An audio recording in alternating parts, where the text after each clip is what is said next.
해고, 제가 오늘 이 말씀을 나누는 것은 하나님의 나라에 대한 개념적 이해보다도 우선은 하나님 나라에 대한 성경에서의 중요한 표현들이 담겨져 있다는 것이 먼저 여러분에게 알려주기 위한 첫 의도예요. 왜냐하면 하나님 나라라는 개념 자체를 못 들어본 사람들이 많을 테니까. 우리 청년부의 구성원들의 수준이 천차만별이거든요. 그러니까 성경적 알에 대한 수준이 천차만별이어서 이게 맞추기가 되게 사실 쉽지 않아요. 그럼에도 불구하고 저는 학교 교수님들이 특히 신학대학원 교수님들은 약간 상향평준화 잡거든, 가르침을. 왜 그런지 알아요? 하향평준화로 하면 계속적으로 이렇게 내려가기 때문에 아예 상향으로 조정을 해버려요. 그래서 잘하는 사람은 계속 따라오게 하고 못하는 사람을 잘하는 사람이 다시 수업 끝나고 나서 가르쳐주는 시스템으로. 그래서 우리는 멘토링 시스템이 있었어요, 대학원에.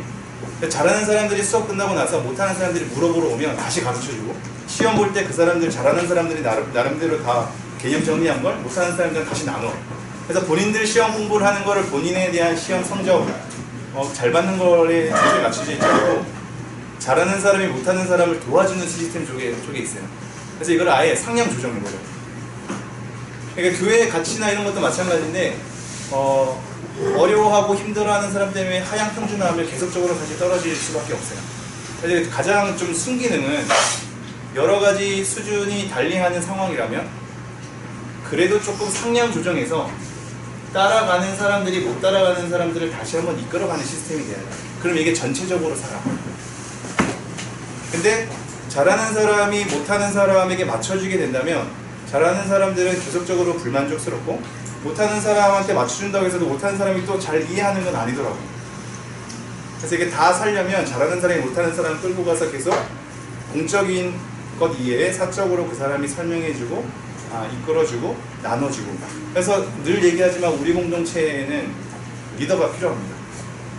그 리더는 정말 옆에 있는 지체를 사랑해주고 가르쳐주고 인도해줄 수 있는 리더가 필요한 거죠. 그게 목회자로만은 안 되는 한계가 있기 때문이에요. 이미 공적인 자리에서 이런 식으로 맺어진 관계는 여러분이 저에게 관심이 별로 없죠. 이따가 교회 공동체 하면서 얘기할게요. 사실 오늘 하나님 나라와 교회 공동체의 초점은 제가 의도한 건 교회 공동체에 좀 더 가깝거든요. 그래서 하나님 나라에 대한 개념으로부터 우리 교회 공동체가 어떠한 방향으로 갈 것인가가 원래 초점에 잡혀 있는 거여서 하나님 나라에 대한 개념은 이제 한번 읊고 넘어가는 식으로 흘려가려고 했습니다. 근데 어쨌든 다시 한번 정리해보죠. 우리가 아까 오전에 나눈 것 중에 정리한 거는 하나님 나라가 생각보다 예수님의 일생 가운데 많이 거론되었고 제자들 가운데 하나님 나라의 가르침으로 자기들의 사도적 업무를 담당했다.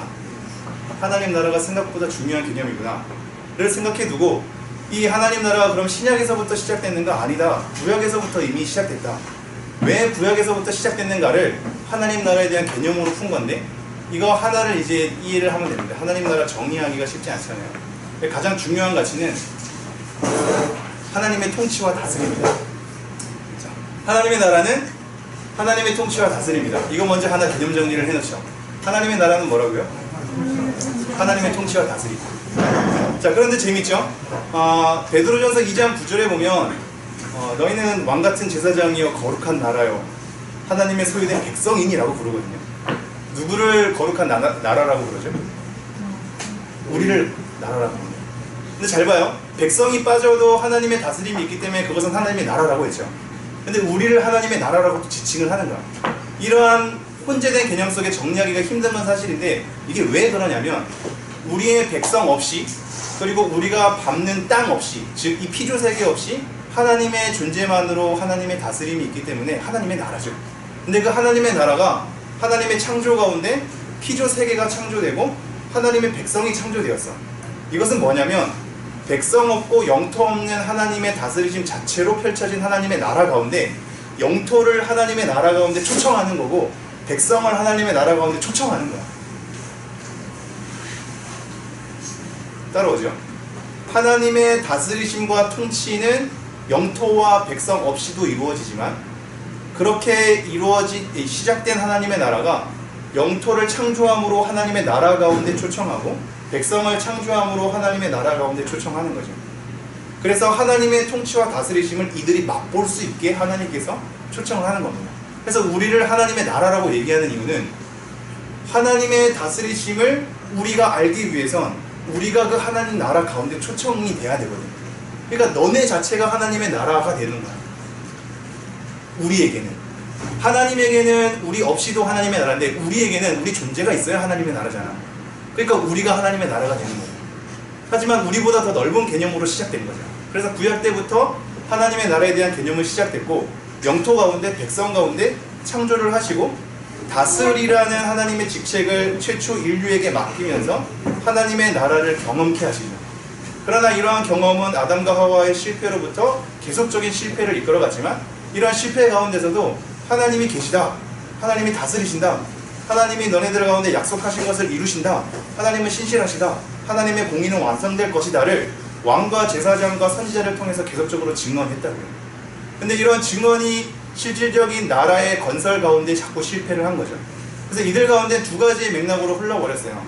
하나님의 나라가 우리 가운데 하나님께서 이루신다고 했는데 우리나라는 망하지 않았는가? 그런데 하나님의 나라가 어떻게 이룰 수 있는가? 이 하나님의 나라는 결국 다시 한번 회복될 것을 얘기하는 건가? 지금 우리가 로마에 대한 속국 가운데 있는데 이러한 그 로마의 통치 가운데 있는데 로마의 지배 가운데 있는데 결국 이 지배를 뚫고 로마보다 더 강력한 하나님의 나라를 우리에게 임하게 하실 것인가? 라는 개념들이 생긴 반면에 결국 왕과 제사장과 선지자의 타락과 실패를 보니 하나님의 나라는 이 땅 가운데 이렇게 임하는 것이 아니구나. 최종적으로 그때 그날에 하나님의 심판과 구원을 통해서 완성된 하나님의 나라로 우리에게 오게끔 하겠구나 라는 이 두 가지 개념으로 나뉘게 돼요. 이런 두 가지 개념 속에서 유대인들은 이 흐름 속에 있기 때문에 메시아를 정치적으로 경제적으로 우리에게 해방을 시켜줄 메시아로 갈망을 한 거야. 근데 그 메시아의 상이 예수님과 맞았나요? 안 맞았나요? 안 맞았기 때문에 메시아를 메시아로 안 받아들인 거죠. 하지만 이쪽 흐름 가운데 종말론적으로 하나님의 나라, 즉 최종적으로 이 땅 가운데 뭔가 건설된 하나님의 나라가 아니라 이 전체 피조세계를 다 다스릴 그 영원한 하나님의 나라가 우리한테 임할 것이다. 그날에, 그때, 주의 날에 라는 표현으로 계속적으로 선지자를 통해서 호소가 돼요. 그래서 아까 이사야 말씀 64장 우리가 살펴봤듯이 65장이었네요.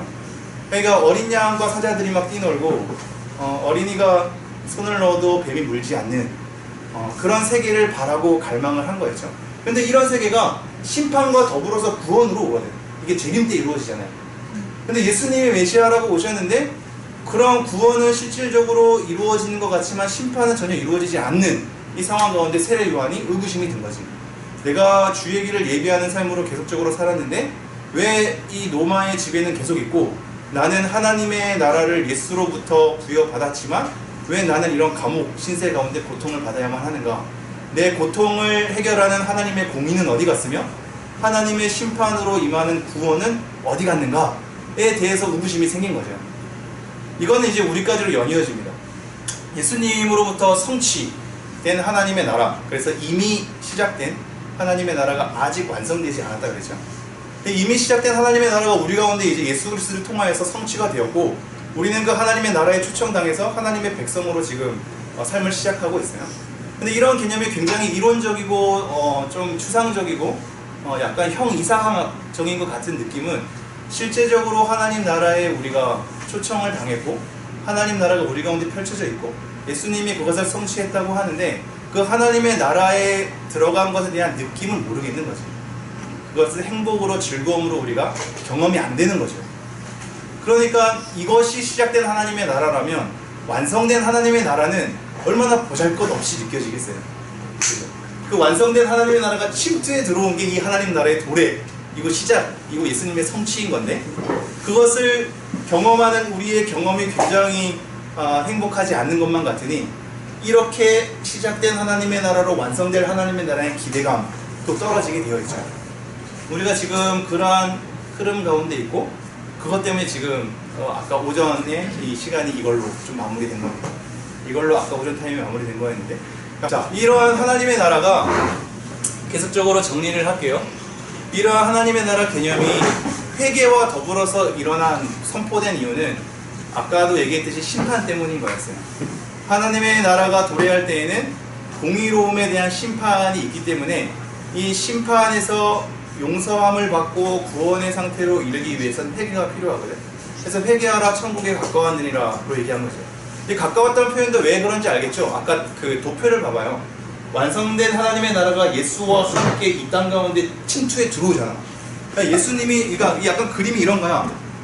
예수님이 딱 등장할 때 하나님의 나라가 같이 딱 등장하는 거야. 그러니까 회개하라 천국에 가까이 왔느니라. 이 가까이 왔다라는 표현이 원어상으로 굉장히 어려운 단어라서 영어로도 표현하기가 어려운 이 단어인 거거든요. 그래서 겨우겨우 번역해낸 게 가까이 왔느니라. 근데 가까이 왔다는 얘기는 도표상으로 우리가 쉽게 얘기하면 완성된 하나님의 나라가 우리 가운데 예수로부터 착착착착 다가오는 거야. 그럼 이 다가오면 두 가지 의미가 다 내포되어 있어요. 하나님 나라의 현재성과 미래성이 다 내포되어 있는 거예요. 미래를 가지고 예수님이 들어오죠. 들어온 가운데 이것이 완성은 아니고 들어와서 하나님의 완성된 나라에 우리가 초입해 들어갔지만 이것이 완성 자체가 아니라 들어간 상태에서 이 역사 가운데 진행되면서 나중에 완성으로 이루어지죠. 그래서 이 현재성과 미래성이 같이 있는 거예요. 그래서 우리가 이게 왜 하나님의 나라야? 라고 할 때 하나님에 대한 완전성, 이 미래, 그 이사야서에서 얘기를 한다면 그 특징들이 굉장히 의미가 있거든요. 이것이 현재 하나님의 나라가 아무것도 아닌 것처럼 느껴지는 이유 중에 하나인데 그 이사야서의 65장의 내용과 나중에 11장, 계시록의 21장의 내용들을 보면 이것이 나의 기쁨과 즐거움, 하나님의 기쁨과 즐거움으로 표현되는 부분이 있고 사망이 없고 애통이 없고 눈물을 씻어주실 것이 아까 응답과 들음의 관계, 평화의 관계 속의 공존과 상호성, 그리고 지식의 충만함, 이게 이사야 11장 9절에 나오는 거거든요. 그러니까 우리는 지금 부분적으로 알아서 우리 가운데 임한 하나님의 나라의 가치를 잘 모르는 거야. 하나님이 얼마나 위대하시고 하나님이 얼마나 완벽하시고 하나님이 어떠한 계획 가운데 우리의 삶을 이끌어 가시는지에 대한 그 섭리, 그것에 대한 내용을 우리가 부분적으로 알아 잘 모르는 거죠. 그래서 고린도전서 13장에 보면 우리가 부분적으로 아나 나중에 그날에는 우리가 온전히 주님을 알리라 보리라 이렇게 얘기하잖아. 이게 엄청난 거죠. 왜 이게 지금 엄청난 것을 우리에게 던져지냐면 우리가 현재적으로 하나님의 나라를 누리고 있음에도 불구하고 왜 행복하지가 않아요? 왜 아무것도 아닌 것처럼 느껴지나요?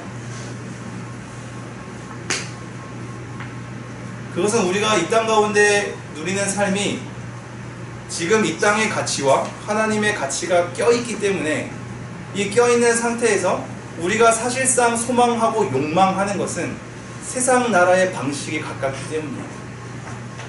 가시적으로 하나님의 나라에 대한 가치가 이 땅 가운데 부러움을 사는 것으로 소망하고 싶기 때문에 그래서 교회 안에서 사회에서도 성공하지만 믿음이 있는 사람을 원하는 거야. 사회에서 성공해서 모두가 우러러보는 가운데 내가 하나님을 믿기 때문이요로 영광이 돌리게끔 하는 시스템이 우리 가운데 자꾸 촉구되는 거죠. 그러니까 성공해야 되는 거야. 우리는 두 가지 짐을 다 안고 있게 된 거예요. 하나님 안 믿는 청년들은 성공하지 못한 것에 대한 이 부담감과 죄책감과 힘겨움에 싸우고 있다면 우리는 두 가지야. 하나, 세상에서도 성공 못하는데 믿음도 없어. 교회에서 믿음도 강요하지, 세상에서의 성공도 강요하지. 하나님을 잘 믿는데 세상에서 성공하지 않으면 걔를 이상한 애로 보잖아. 교회에서 되게 봉사하고 헌신하고 막 기도하고 말씀 읽고 하는데 좋은 대학 못 가고 좋은 직장 못 가면 그거를 교회에서 야 너는 성공하지 않아도 하나님 앞에 그렇게 너의 청춘을 바친 게 있지 않냐, 그것만으로도 너는 하나님께서 기뻐하시는 삶을 살 것이다 라고 얘기하고 있지 않잖아. 그죠? 너가 그렇게 교회에서 계속 그러고 있으니 너가 노력도 하나도 안 하고 있으니 세상에서 성공하지 못한 거 아니냐로 핀잔을 맞죠. 그렇다고 세상에서 열심히 성공하려면 기도만 해서는 되나요? 그렇지 않잖아. 세상에서 성공하려면 세상에서의 그 템포에 맞게 우리를 이 표현을 우리 연합수련회 가운데 굉장히 많이 언급했거든요. 갈아 넣는 우리 청춘을 갈아 넣는, 우리 인생을 갈아 넣는 방식으로 살아야지만 그 가운데서도 100명이라면 소수만 그 자리에 오르게 되잖아요. 그죠? 이렇게 오르고 나서 만약에 나머지 대부분 90%는 실패한 어떤 삶으로 평가받지만 그 10%가 됐어. 이 10%가 됐다 해도 교회도 나오지 않고 성공도 안 했고 이러면 또 교회에서 그거를 가지고 그냥 무조건 또 칭찬하나요? 그거 가지고 또 칭찬한다면 정말 그것은 세속적인 교회일 테고, 야 너가 아무리 성공했지만 너 교회 안 나오고 이런 건 너무하지 않니로 가잖아요. 그러니까 우리는 두 가지 짐을 다 안고 있는 거예요. 믿음에 대해서도 성실하게 임하는 것이 어려운데 사회에서도 성공하려면 우리를 갈아 넣어야 하는 이 현재 상황 가운데 있는 거죠. 이 두 가지 다 실패되니 기쁘지가 않죠. 칭찬과 인정이 그거를 받기가 힘들죠. 물론 그것을 위해서 사는 것은 아니지만 우리 가운데 힘겨운 거예요. 우리가 이 땅에 밟고 있으니까 계속 이런 단어를 써요. 이게 제가 이 수련회 때 함께한 사람들이 저랑 공부한 사람들이 많아요. 그 가운데 목사님 한 명이 굉장히 탁월한 말을 하는데 욕망은 조작되는 거다라는 표현을 써요.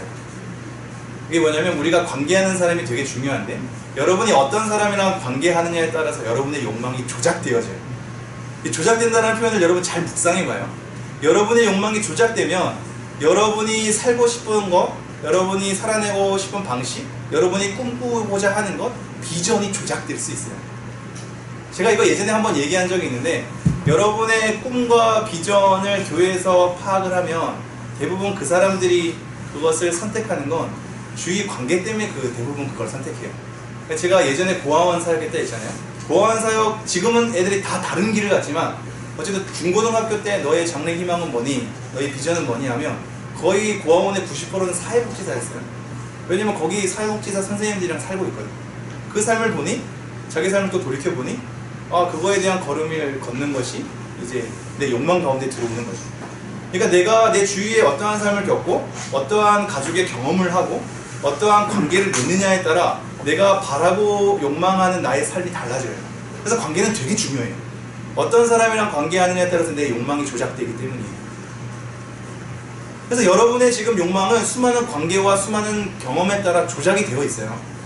여러분 스스로 순수하게 하나님 앞에 그것을 계시받아서 욕망이 되는 게 아니라 이미 수많은 관계와 경험 가운데 여러분의 욕망이 자연스럽게 스며들어 있다고요. 그럼 여러분이 깊이 여러분이 갈망하는 삶이 있을 거 아니야. 이 땅 가운데 여러분이 이루고 싶은 삶들이 있을 거 아니에요. 그 욕망이 여러분 가운데 자리 잡혀 있기 때문에 이 욕망이 어떤 건지에 대한 점검 없이 하나님의 나라에 대한 가치를 평가하려니 우리에게 임한 하나님의 나라가 아무것도 아닌 것처럼 느껴지는 거죠. 잘 생각해 보십시오. 도대체 하나님의 나라가 뭐길래 우리는 하나님의 나라가 아무것도 아닌 것처럼 느껴지는가? 하나님의 나라는 통치와 다스림이라고 하는데 그럼 내가 하나님의 나라가 괜찮다고 생각하는 그 생각의 시작점, 욕망의 시작점은 통치와 다스림으로 가야 되는 거 아니에요? 내가 하나님을 믿고 어떠한 삶을 영위했는가, 어떠한 사람들에게 어떻게 칭찬받고 박수받는 삶으로 펼쳐졌는가로 내 욕망이 계속적으로 자극된다면 우리에게 임한 하나님의 나라는 정말 아무것도 아닌 것처럼 느껴질 거야. 그래서 메시아가 거부당한 거거든요. 메시아가 아무것도 아닌 것처럼 느껴지니까. 유대인이 말한 하나님의 나라는 정치적 해방과 경제적 해방이었거든. 우리에게 자유를 주는 거야. 혁명을 가져다 주는 거야. 근데 예수님의 삶은 초라하게 죽어갔어. 그러니까 메시아로 인정할 수가 없죠. 근데 그 초라한 메시아가 자기를 하나님이랑 동일한 분으로 얘기를 안 해. 그리고 하나님의 아들이라고 설명 안 해. 그러니까 이것은 유일신앙을 가지고 있는 유대인에게는 굉장히 괘씸한 거야. 하나님에 대한 모독 죄인 거죠. 이게 메시아를 거부할 수밖에 없어. 그리고 이 흐름 말고 해방을 가져다주고 혁명을 가져다주는 거 말고 정말로 우리가 얘기하는 그 죽어서 가는 하나님의 나라, 천국에 대한 기대 속에 있는 사람은 예수님의 초라함 보고 우리 기대와 다른 거야. 그래서 이게 이 구절이 있어요. 누가복음 9장 한번 가볼까요? 누가복음 9장 57절부터 보죠. 세 부류의 사람이 등장해요. 57절부터 제가 읽어볼까요? 성경 없는 사람은 잘 들어보세요. 길 가실 때에 어떤 사람이 여짜오되 어디로 가시는지 나는 따르리이다. 멋있지. 어디로 가시는지 나는 따르리이다. 예수께서 이르시되 여우도 굴이 있고 공중의 새도 집이 있으되 인자는 머리 둘 곳이 없도다 하시고 예요.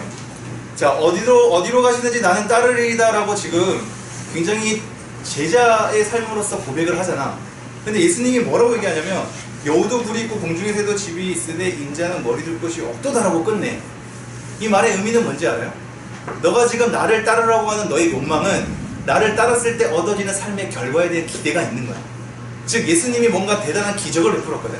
예수님이 도래함을 통해서 하나님의 나라가 성취된 것에 대한 증언 중에 하나는 기적이에요. 귀신이 축출되는 거야. 그래서 내가 바알세불의 힘을 입어서 귀신을 쫓아내지 않고 내가 내 하나님의 능력으로 이 귀신을 쫓아냈다면 이미 이곳 가운데 하나님의 나라가 임하였다라는 표현을 쓰잖아. 그러니까 귀신을 쫓아내고 치유가 일어나는 이 삶 자체가 예수와 더불어서 하나님 나라가 우리 가운데 도래됐다는 것에 대한 하나의 증언인 거거든. 그러한 흐름 가운데 있으니까 이 사람이 그걸 보고 이분과 함께라면 내가 굉장히 괜찮은 삶이 나에게 얻어지겠다 라는 것에 대한 욕망이 자극된 거예요.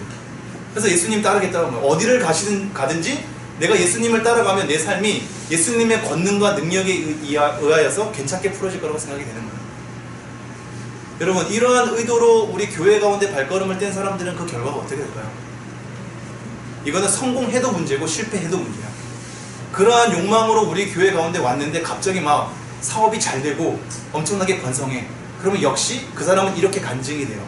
하나님을 믿어서 11조 하고 내가 새벽 기도도 하고 열심히 했던 하나님께서 이런 복을 주셨다라고 가는 거야. 그렇게 돼버리면 똑같은 행위를 했는데 안 풀리는 사람은 뭐며, 하나님이 그렇게 뭔가 자기에게 공을 들여야지 축복을 해주는 인과응보의 원리로만 우리를 대했나요? 그러면 예수님이 죽을 수가 없어. 인과응보의 원리로 간다면 우리는 죄 가운데 심판받아야 하지만 예수님께서 은혜를 주셨거든요. 여러분이 욕망하는 바가 뭔지에 따라 교회의 가치와 예배의 가치와 하나님을 믿는 것이라는 것에 대한 가치와 우리에게 도래된 하나님의 나라의 성취에 대한 가치가 다르게 평가됩니다.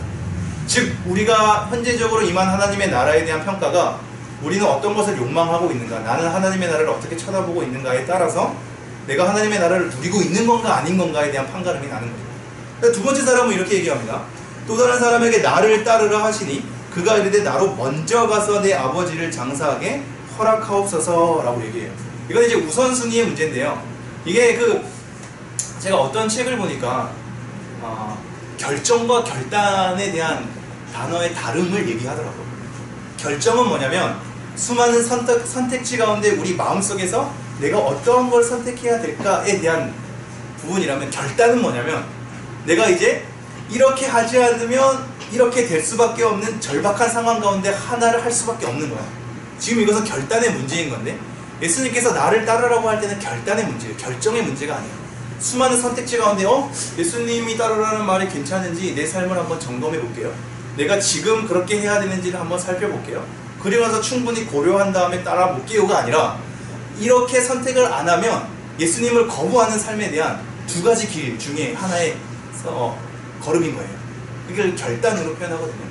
즉 여러분이 지금 하나님을 믿지 않고 여러분이 복음을 받아들이지 않고 하나님의 나라를 받아들이지 않는 것은 뭐냐면, 하나님의 나라를 받아들여야 되고 안 받아들여야 되고 하는 수많은 선택지 가운데 내가 충분히 고려해보고 하나를 선택하는 결정 가운데 있는 게 아니라, 하나님 나라를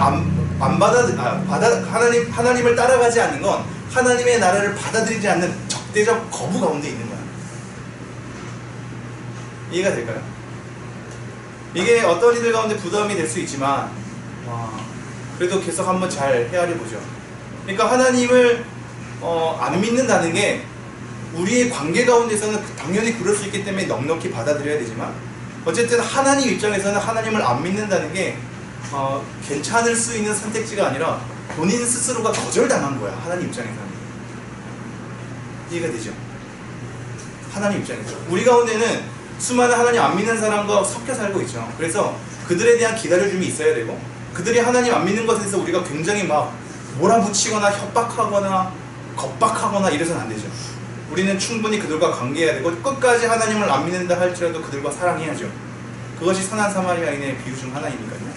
우리가 친절을 베푸는 그들과 관계를 맺는 것이 하나님께서 기뻐하시는 것이죠. 하나님을 사랑하고 하나님을 믿는 자에게만 사랑하는 것이 아니라 하나님을 믿지 않는 자에게 사랑하는 것을 예수님이 요구하시죠. 너네들의 하나님 사랑하는 자만 사랑하는 것은 그것은 바리새인도 하는 것이다 라고 얘기하잖아. 세리와 죄인을 사랑하는 것을 요구하거든요. 그것은 결국 뭐라고 얘기하냐면, 하나님이 요구하시는 삶과 거스리는 자들을 우리 보고 사랑하라 그래요. 근데 하나님 입장에서 가봐요. 하나님도 당연히 너그럽고 하시는 분이지만 하나님은 본인이 거절당하시는 거예요. 나는 아직 안 믿어요가 하나님 입장에서는 되게 거절당하는 거야. 내가 혜지에게 계속 손을 만약에 내밀 때 혜지가 잠깐만요 라는 건 수많은 선택지 가운데 내가 괜찮은 게 아니라 거절당하게 되는 거예요. 하나님의 거절 가운데. 지금 이게 이 말씀이에요. 나로 먼저 가서 내 아버지를 장사하게 허락하옵소서가 우선순위에 밀린 거죠. 우선순위에 밀리는 상황이에요. 그리고 헤아려 보는 거죠. 당장 결단해야 되는 상황 가운데 수많이 헤아려 볼 상황 가운데 하나로 하나님을 믿고 따르는 것이 선택지로 껴있는 거야. 여러분에게 요구되는 메시지는 수많은 삶 가운데 내가 선택지 가운데 고려해 볼 만한 사항으로 대등하게 껴있는 게 아니죠. 하나님은 당장 나를 믿으라고 본인 스스로를 드러내시는 거예요. 세 번째가 이겁니다. 60절. 이르시되 죽은 자들로 자기의 죽은 자들을 장사하게 하고 너는 가서 하나님의 나라를 전파하라. 이것은 죽은 자를 당연히 장사 지내야죠. 그러한 예의와 문화와 배려를 예수님께서 거부하는 게 아니죠. 예수님의 이 말씀 있죠. 누구든지 나를 따르려거든 자기 부모와 형제 이 모든 것을 다 버리고 나를 따라야 할지니라. 이것은 또 다른 말씀 디모데 후서로 가면 자기 가족을 배반하는 자는 하나님을 배반하는 거다, 믿음을 배반하는 거다 라고 강력하게 얘기하거든요.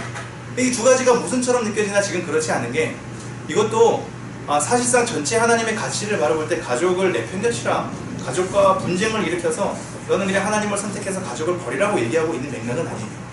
근데 그럼에도 불구하고 우리에게 요구하는 건, 하나님을 따른다라는 것은 우리가 펼쳐진 삶 가운데 다 부양해야 되지만 지금 그러한 것과 대등하게 선택지로 놓인 정도는 아니라고 얘기하는 거예요. 자, 다시 돌아가서 지금 이러한 거를 하는 이유는 하나님의 나라에 대한 우리의 판단이 우리의 욕망 가운데 어떻게 판단되고 있는가에 따라 우리가 현재적으로 하나님 나라를 누리는 것에 대한 가치가 자꾸 뒤바뀌게 되어 있기 때문이에요. 그래서 제임스 사이어라는 사람이 있거든요. 제가 며칠 전에 책을 좀 읽었는데 그 책 제목이 이거야. 하나님 나라를 욕망하라. 제가 이 책을 얘기하는 이유가, 지금 이 책도 이렇게 하는 이유가, 여러분 제가 막 이거 책 많이 읽었어요가 아니라 책을 소개하려고 그러는 거야. 책 관심 없는 사람들이 있지만 관심 있는 사람도 있기 때문에 제가 이 얘기한 것들이 이런 책들에 다 나와 있습니다. 참고하면 여러분에게도 도움이 될 것입니다 라고 얘기하는 거고, 나중에 교회 공동체 얘기할 때 이 책들을 조금 좀 설명할 부분이 있어서 얘기를 하는 거죠. 자, 그래서 결국 다시 한번 또 정리를 한다면, 하나님의 나라가 우리가 누리고 있음에도 불구하고 왜 아무것도 아닌 것처럼 느껴지는가가 뭐라고요? 우리의 욕망을 먼저 봐야 돼요. 그래서 우리의 욕망이 세속적 욕망으로 있다면 하나님 나라를 욕망하는 것으로 가야 돼요. 도대체 하나님의 나라를 욕망한다는 건 뭘까요? 네, 그건 몇 가지로 또 이제 인용 구절이 있지만 제가 몇 가지만 알려준다면, 하나님 나라의 복을 설명할 때 첫 번째 용서, 두 번째 화해, 세 번째 자녀됨, 네 번째 상속자로 상속받음, 다섯 번째 하나님과 함께 하는 것, 그리고 하나님과 왕노릇하는 것, 하나님과 함께 승리를 이루는 것, 하나님을 기뻐하는 것, 하나님의 영광 가운데 들어가는 것, 여섯 번째 안전하고 확실한 하나님의 나라를 우리 가운데 시작하는 것. 그래서 흔들리지 않는 하나님의 나라를 통해서 음부의 권세가 이기지 못하는 것. 자, 이런 것들로 하나님의 나라의 복이 막 설명되어 있거든요. 우리 주제 구절이 뭐예요? 히브리서 12장 한번 가볼까요? 28절. 히브리서 12장 28절 29절 한번 함께 읽어보겠습니다. 시작. 그러므로 우리가 흔들리지 않는 나라를 받았은즉 은혜를 받자. 이로 말미암아 경건함과 두려움으로 하나님을 기쁘시게 섬기시니. 우리가 흔들리지 않는 나라를 받은 것으로 은혜를 받자, 은혜를 가지다 라는 표현을 쓰는 거거든요. 제발 여러분, 아까 지금 제가 열거한 하나님 나라의 복, 우리는 복을 안 받은 것 같잖아. 우리가 사실상 행복을 얘기하는 게 우리가 누린 복으로서 평가되는 게 많잖아. 가치 있고 의미 있고 우리 가운데 괜찮게 펼쳐지는 것으로 행복을 느낄 때가 많잖아요. 그죠? 우리가 가지고 있는 소유, 내가 얼마나 많은 것을 누리고 있는가로 우리의 행복과 슬픔이 많이 결정될 때가 많잖아. 근데 그 모든 행복에 대한 누림에 대한 가치가 잘 보면 이 세상의 방식과 다를 바가 많이 없는 거죠. 근데 하나님의 나라의 복을, 하나님 나라가 무조건 영적으로만 얘기하면서 막 물질적인 것으로 표현 안 되는 건 아닌데, 물질적인 것으로 표현도 되나 영적인 것으로 이끌고 갈 수 있는 통로로 만들어 놓고 있거든요. 근데 결국 사실상 하나님의 아들로 부르심을 받고 우리가 하나님과 함께 왕으로서 통치하는 것, 하나님의 통치와 다스리심의 가운데 우리가 초청되어서 하나님의 흔들리지 않는 나라를 상속받는 가운데 하나님의 뜻하신 요구대로 우리가 살아갈 수 있도록 우리의 삶이 펼쳐지고, 내가 아무것도 아님에도 불구하고 하나님을 오히려 대적한 사람임에도 불구하고 받아들여지고, 이게 요즘에 자주 등장하는 게 환대죠. 환대를 받고. 그러니까 이 개념 속에서 난민도 다 나오는 건데, 난민을 환대해야 하는 이유, 이방인을 환대하는 이유가 우리가 환대를 당했기 때문인 거거든요. 우리도 누군가에게 이방인이었고, 우리도 누군가에게 적대적인 사람이었으며, 우리도 누군가에게 세리와 죄인이었고, 우리도 누군가에게 아무것도 아닌 사람이었는데, 너네가 아무것도 아니고 이방인으로서 초청되어진 난민들을 환대하지 않는다는 게 말이 되냐의 맥락으로 가는 거야. 우리가 환대받았거든. 마찬가지의 패턴이 용서인 거예요. 너네가 용서받았는데 용서하는 것이 마땅하지 않겠느냐의 패턴으로 계속 가는 거거든. 그리고 우리의 가치가 거기로 가 있으면 이 땅 가운데 소유가 적어도, 이 땅 가운데 사람들이 칭찬하고 인정받는 것들이 없다 할지라도, 내가 하나님의 나라에 초청받아서 하나님께서 영원히 이루실 그 나라로 한 걸음 한 걸음 달려가는 것으로 거기서 기쁨이 나온 거죠. 그래서 여러분 나중에 기록해봐요. 존 파이퍼라는 목사님을 제가 좋아하거든요. 존 파이퍼의 사상 가운데 하나가 희락주의야. 이 희락주의라는 얘기는 굉장히 희락, 하나님의 나라는 의와 평강과 희락이다. 그리고 성경의 9가지 열매 가운데 희락이 있죠. 희락이라는 용어가 원래는 이게 헤도니즘이거든. 쾌락이라는 용어랑 똑같은 거야. 우리 가운데 굉장히 이게 벙찌지, 아니 쾌락을 추구하는 것이 좋은 가치라고? 이것 때문에 존 파이퍼라는 목사님이 희락주의라는, 이 희락주의의 것도 사실상 우리나라가 번역한 거지. 오해를 죽이려고 번역을 한 거야. 근데 되게 많이 두드려 맞았어요. 아니 어떻게 우리의 행복과 우리의 즐거움을, 우리의 기쁨을 추구하는 것, 우리의 쾌락을 추구하는 것이 하나님의 가치에 맞다고 얘기할 수 있는가? 왜냐면 우리 가운데 전통의 무게는 약간 금욕적인 것, 그래서 수행하는 것, 고난을 감수하는 것으로 많이 얘기를 했거든. 근데 이 고난과 수고로움과 봉사와 헌신과 희생과 자기 십자가를 지고 고통을 받아내고 좀 더 내려놓고 소유를 버리고 처절하게 그렇게 끌고 가는 것으로, 그것이 굉장히 괜찮은 삶으로 우리에게 많이 요구되었다면, 이것 때문에 우리에게 쾌락과 희락, 기쁨과 즐거움을 추구한다는 것은 굉장히 사치로운 것 같고, 굉장히 불경건한 것 같고, 굉장히 세속적인 것 같이 느껴지는 거죠. 이 부분에 대한 내용을 여기 이번 연합수련회 관에서 많이 나왔거든요. 근데 사실 그거에 대한 거를, 중요한 걸 빼먹었어. 근데 존 파이퍼의 희락주의는 그것을 오히려 얘기하고 있거든요. 만약에 그렇게 된다면 우리가 추구할 즐거움과 기쁨과 쾌락이 세속적인 것인지 경건한 것인지에 대한 기준점을 아무도 얘기해 주지 않아. 근데 존 파이퍼가 얘기하는 희락주의의 핵심은 뭐냐면요, 그것이 우리가 즐거워하는 걸로, 우리가 행복해하는 걸로 소확행, 아니면 그걸 뭐라 그러죠? 욜로. 욜로로 즐기는 사람이, 이거 욜로도 사실상 자기의 어떤 소비가 들어가야 되는 거긴 한데, 이러한 것이 다 가능한 영역으로 들어와 버리거든. 그러니까 이게 헷갈리는 거야. 그동안 헌신을 요구했던 사람이 이거를 다 풀어줘 버리니 행복을 추구하는 나의 삶의 정도가 어디까지인지에 대한 기준점을 아무것도 제시해주지 않는 거야.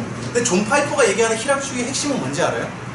너네가 하나님을 섬기게 되는 것을 억지로 고통스럽게, 행복하지 않게, 즐겁지 않게 하는 것이 아니라, 너네가 즐거움으로 그 일을 하는 것을 하나님이 기뻐하신다는 거야.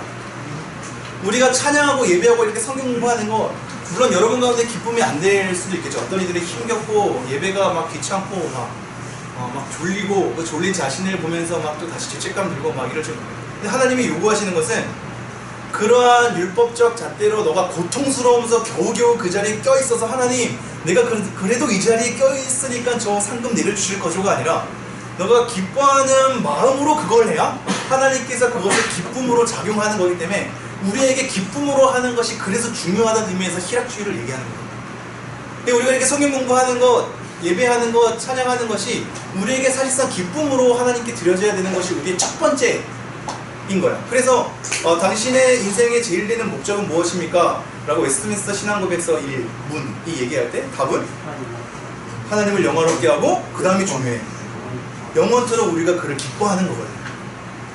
여기서 우리가 하나님의 나라가 시작되고 소유한 것에 대한 가치가 정해져요.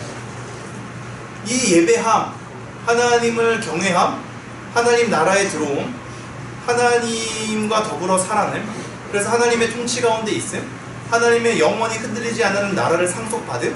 그래서 나는 이제는 죄로서 실패하는 것이 아니라 나의 실패와 이 땅 가운데 무너짐과 이 땅 가운데 아무것도 이루어지지 않는 삶으로 내팽겨친다 할지라도 나를 부르신 하나님의 은혜 때문에 나는 결국 하나님의 신실하심에 따라 완성될 것이며 하나님의 나라를 맛볼 것이며 하나님의 나를 고유하게 부르신 나의 기능이 있는 것이며 그래서 나는 하나님과 더불어서 이 삶들을 영위할 수 있는 그것에 대한 행복과 기쁨으로 가는 거죠. 여기서 이 즐거움과 이 희락과 이 행복을 찾지 못한다면 우리에게 임한 하나님의 나라에 대한 즐거움을 여러분은 계속적으로 모를 거예요. 그러니까 앞으로도 기대가 없게 되죠. 출발점은 여기입니다. 나는 세상 방식으로 나의 삶을, 나의 가치를, 하나님 나라의 가치를 평가하고 있지 않는가. 내가 가지고 있는 욕망은 무엇인가, 하나님의 나라를 좋다고 평가할 때 그 평가에 대한 기준은 무엇인가를 여러분이 먼저 점검하셔야 합니다. 이거에 대한 점검이 제대로 이루어지지 않으면 하나님의 나라는 계속 아무것도 보잘것없는 것으로 얘기하죠. 그래서 하나님은 계속 우리에게 이렇게 얘기하는 거예요. 비유를 드는 거예요. 예수님이 아까도 얘기했듯이 겨자씨 비유를 드는 거, 누룩 비유를 드는 거, 그리고 그 진주 장사, 그치? 진주를 산 그 장사 얘기를 드는 거, 밭에 심겨진 보화에 대한 비유를 드는 게 거기에 있어요. 하나님의 나라의 겨자씨가 우리 현재적으로 성취된 하나님의 나라는 겨자씨 같은 거야. 이 땅 가운데 가치로 평가받기에는 너무 보잘것없고 작은 거지. 근데 이 겨자씨가 심겨져서 나중에 어떻게 되죠? 웅장한 나무가 되잖아요. 그러니까 이것은 뭘 얘기하냐면 너희에게 임한 하나님의 나라가 지금 이 세상 가운데 평가되는 평가 속에서는 굉장히 겨자씨 하나일 만한 것 같이 너네들이 느껴질지 몰라도 이것은 완성된 하나님의 나라 가운데 풍성하게 깃들 나무로서 성장하는 씨앗이니 너네들이 그 씨앗을 무시하지 마라 하고 가는 거야. 누룩도 마찬가지예요. 밀가루에 누룩을 내서 부풀리는 것이 그 누룩이 조금 들어가지만 팍 팽창돼서 부풀리거든. 조금으로 되지만 나중에 팽창될 것이다. 너네에게 임한 하나님의 나라가 사실상 엄청난 것이다를 말하고 싶은 거야. 엄청난 것이다. 그러면서 이 비유가 계속 나온 게 밭에 숨겨진 보화 비유가 나온 것이 결국 우리의 모든 소유를 팔아서라도 그 밭을 산 것은 그 밭 안에 보화가 숨겨져 있기 때문이죠. 그 밭 안에 보화가 숨겨져 있는 것을 아는 사람은 그 밭을 사게 되지. 그러니까 너네에게 임한 하나님의 나라가 그 보화야. 우리 가운데 묻어진 보화야. 그러니까 너네들의 모든 전생을 걸어서라도 그 밭을 살 가치가 있다. 그리고 우리에게 얘기해요. 진주도 마찬가지예요. 그러니까 여러분, 우리에게 임한 하나님의 나라가 아무것도 아닌 것이 아닙니다. 이 하나님의 나라의 가치는 엄청난 것이며 비록 이 땅 가운데 실현되는 것이 너무 보잘것없게 만약에 보인다 할지라도 그래서 완성될 하나님의 나라 가운데 엄청나게 성장할 이 연속선상 가운데 있기 때문에 우리가 비록 경험이 만약에 이 땅 가운데 실패와 눈물 지짐으로 애통으로 경험된다 할지라도 애통이 없고 눈물이 없고 사자와 어린 양이 어린아이와 뱀이 더불어서 창조 질서가 온전히 구현돼서 더 이상 경쟁도 없고 비교도 없으며 각자 조화로운 상태에서 자기의 고유성을 온전히 드러내며 그 사람의 그 사람됨을 인정하고 나의 나됨을 평가받고 그래서 우리가 더불어서 살 수 있는 완벽한 하나님의 나라가 도래해서 시작되는 거기 때문에 우리가 그거 바라보면서 또 걷는 거죠. 그러니까 히브리서 12장 앞쪽에 맥락이 보면 이건 읽어야 돼요. 저 예전에도 한번 읽어봐. 제가 한번 읽어드릴까요? 히브리서 12장 12절 13절을 제가 읽어드리겠습니다. 12장 3절도 읽고 12절 13절 읽죠. 12장 3절 너희가 피곤하여 낙심하지 않기 위하여 죄인들이 이같이 자기에게 거역한 일을 참으신 이를 생각하라. 12절 그러므로 피곤한 손과 연약한 무릎을 일으켜 세우고 너희 발을 위하여 곧은 길을 만들어 저는 다리로 하여금 어그러지지 않고 고침을 받게 하라.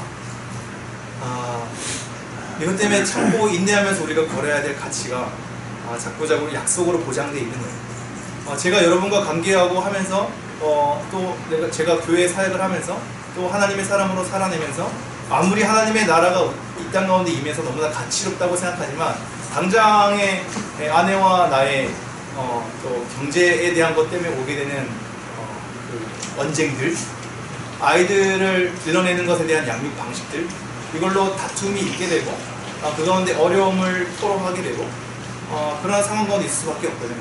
그러니까 여러분도 알다시피 이따가 좀 교회 공동체 할 때도 또 얘기를 하긴 할게요. 여러분이 청년 때 가운데는 오히려 쉬운 때야. 이게 뭘 의미하는지 알아요? 지금 청년은 사실상 헬 조선이기 때문에 너무 힘들잖아. 너무 힘든 가운데 있는 건 많은데, 청년의 때는 무대뽀 정신으로 할 수 있는 게 자기 단독으로서 자기 삶을 결정할 수 있기 때문이에요. 단독으로 자기 삶을 결정한다는 건 굉장히 행복한 일이거든. 내가 책임으로 부양할 가족이 없다는 얘기야.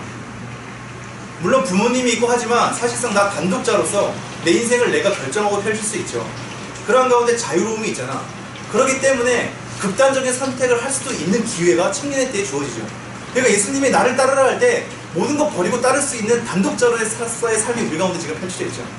근데 결혼을 하면 아내와 남편이 생기고 자녀들이 생기면 여러분이 단독자로서 결정을 할 수 없게 돼요. 부양해야 되잖아. 책임을 져야 되잖아. 책임을 지게 되면 책임진다라는 것 자체는 경제적 삶 가운데 들어와 있게 되는 거예요. 당장에 우리 아이들, 그러니까 우리 임원들은 우리 집에 왔잖아. 실 예를 들어야지 여러분이 좀 피부로 와닿기 때문에 얘기하는 거예요. 우리 유리는 방이 없거든. 우리 한 방에서 다 같이 자요. 그나마 이런 집도 나는, 우리가 지금 월세인데 나는 괜찮은 집으로 나는 살고 있다고 생각해. 그런데 이거보다 더 힘들게 사는 사람도 있기 마련이긴 하죠. 근데 이게 욕망이 조작된다는 게 뭐냐면, 유리 친구들은 다 자기 방이 있거든. 2학년 교과 과목 중에 하나가 자기 방을 소개하는 시간이 있어. 유리는 자기 방을 소개할 수 없잖아.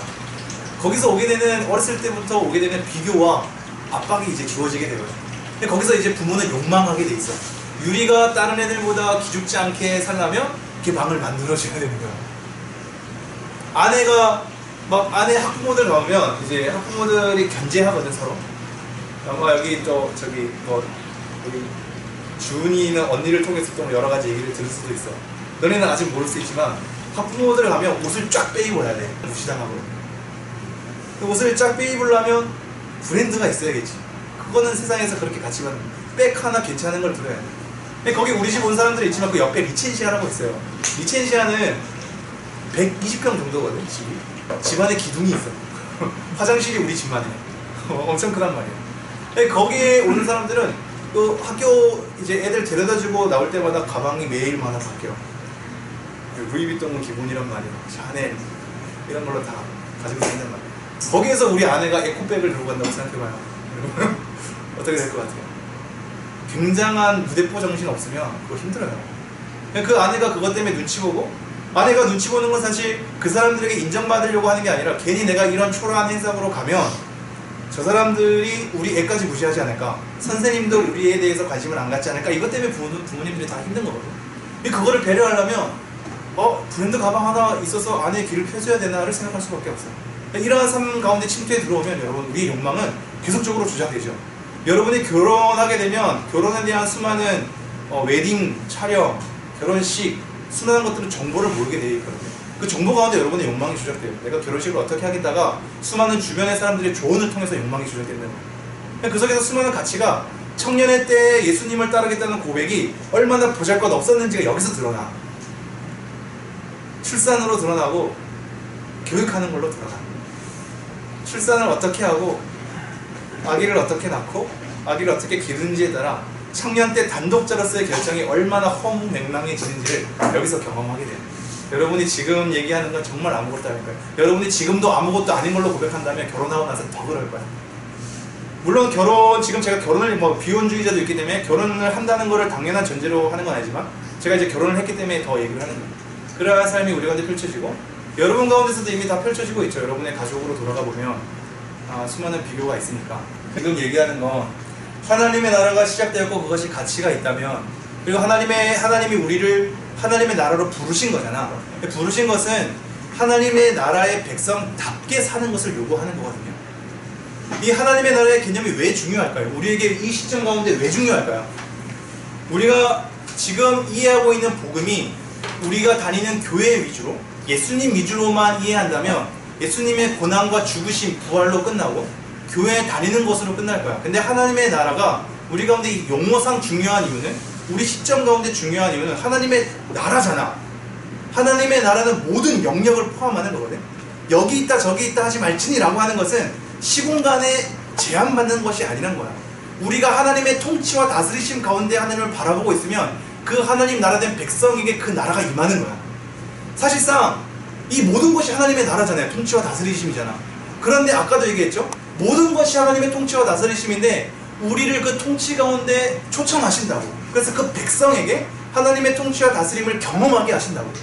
그래서 이러한 표현 속에서 내가 하나님을 믿고 하나님의 통치와 다스리심을 갈망해서 그 먼저 그의 나라와 의를 구하는, 하나님의 나라가 이 땅 가운데 임하시옵소서라고 기도하는 그러한 신앙 형태로 가게 될 때 우리 가운데 하나님의 나라가 임하게 되죠. 그래서 이곳저곳으로 국한되지 않고 하나님의 통치와 다스리심을 고백하는 백성에게 하나님의 나라가 임하는 거예요. 그래서 하나님의 나라가 선언되고 이러한 통치와 다스리심 가운데 초청되는 백성을 통해서 교회가 형성되는 거예요. 즉 하나님의 나라가 교회를 창출합니다. 교회가 하나님의 나라가 아니야. 교회가 하나님의 나라가 아니야. 제가 왜 이것을 강조할까요?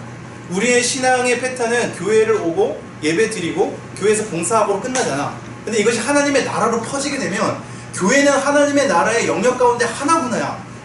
그러면 또 다른 영역은 어디죠? 우리 일상이야. 그래서 하나님의 나라의 가치가 중요해. 교회에서 예배드리고 예수님의 구속 십자가 이걸로만 강조하니까 신약의 신구약의 넓은 성경이 예수님의 구속 부활에 대한 짤막한 것으로 협소해지며 교회에 대한 신앙 방식으로 이해하니까 우리의 모든 영역을 다스리시는 하나님의 넓음을 경험하지 못하게 되죠. 교회로 축소되는 거야. 그러니까 교회와 이 세상이 자꾸 분리되죠. 이 세상에는 하나님이 다스리지 않는 것만 같은 착각을 되게 되는 거예요. 이것을 우리 이 이분법적인 생각을 깨는 것이, 이원론적인 생각을 깨는 것이 하나님의 나라에 대한 용어입니다. 이 모든 영역이 다스리는 거예요. 지금 이 영역 가운데서도. 그러니까 여러분이 교회 밖을 떠나서도 하나님의 다스림과 통치 가운데 있는 거죠. 이러한 흐름 가운데 있으면 여러분, 우리가 살아내는 삶의 방식이 하나님의 나라와 연관이 있다는 것을 우리는 이해하게 돼요. 그러면 믿는다는 건 뭐냐면 우리의 생활 방식, 생활 양식과 연관이 됩니다. 내가 교회를 와서 예배드리고 축도 끝나고 나서 집에 가는 이 주일 성수로만 끝나는 것이 아니라, 교회 봉사로만 끝나는 것이 아니라, 목사라는 성직으로만 끝나는 것이 아니라 다 영역이 확대되죠. 영역에 제한이 없어. 하나님은 모든 것을 다스리시거든요. 이 하나님의 모든 영역이 하나님의 나라야. 그럼 나는 어디에 있든지 하나님의 나라 가운데 있는 거야. 내가 하나님의 통치와 다스림을 받는 순간. 그럼 우리 모든 영역 가운데 하나님의 나라를 증언해야 돼요. 자, 여기서 증언이라는 표현을 썼어요. 이거는 의도적으로 쓴 거예요. 왜냐면 이 문화와 기독교라는 것에 대한 관계를 규명하는 책들이 에서부터 시작해서 굉장히 많아요. 그래서 여러분 한창 우리나라 가운데 굉장히 강타했던 용어가 있거든요.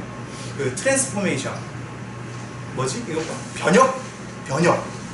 변혁이라는 단어는 이 땅 가운데 우리 교회 공동체들이 나라로, 세상으로 침투해 들어가서 바꾸는 거거든. 변혁시키는 거야. 이게 굉장히 성경적인 것으로 우리에게 제시가 됐어요. 여러분. 근데 이것이 가지고 있는 맹점이 뭔지 알아요? 이것이 막 대항하는 그리스도, 막 협력하는 그리스도, 서로 인정하는 그리스도 해가지고 문화와 우리 기독교의 관계를 이렇게 많이 나누거든요.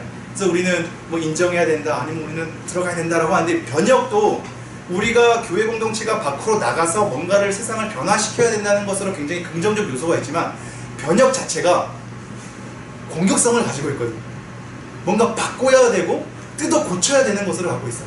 근데 우리가 지금 사도행전 읽잖아요. 1장, 2장, 3장을 여러분이 어떻게 읽었는지 모르겠지만 중요한 단어가 뭔지 알아요? 증언이에요. 증언. 그리고 내 증인이 되리라예요. 이거 의미가 뭘까요? 우리는 세상을 뜯어 고치는 게 아니야. 뜯어 고치는 건 언제 돼요? 완성될 하나님의 나라에서 새하늘과 새 땅으로 뜯어 고쳐주셔. 하나님이 세상을 뜯어 고쳐주세요. 우리가 뜯어 고치지 않아. 뜯어 고치려고 하니까 기독교가 자꾸 개독교가 되는 거야. 너네가 뭔데 자꾸 우리를 뜯어 고쳐가 되는 거야. 괘씸하지. 구제를 하는데 의도가 있는 거야. 나를 도와주는데 도와주는 도움을 받으면 교회 나와야 되는 딜이 상성되는 거야. 기분 나쁘죠. 왜 교회 안 오지?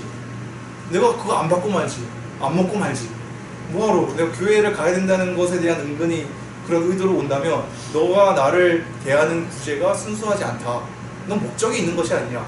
나라는 사람을 존중하고 나라는 사람을 향하여서 구제가 실현되는 것이 아니라 너는 결국 교회에 오기 위한 목적으로 나를 이용하는 것이 아니냐가 되는 거야. 이용당하게 되죠. 그래서 여러분 뭐 이렇게 전도 프로그램 이런 거 있죠. 그래서 막 전도 프로그램 새생명 축제 가지고 막 초청하면 나는 전도자 입장에서 생각했어. 저 사람이 나한테 갑자기 연락을 하는 거야. 문자도 보내고 연락도 하고 커피도 사주고 밥도 사주네. 엄청나게 잘해줘갖고 야 너 내가 뭐라고 이렇게 잘해줘. 나 너무 고맙다. 너무 감사해. 막 하는데 야 그래서 말인데 9월 며칠 날에 우리 교회 한번 와보지 않을래?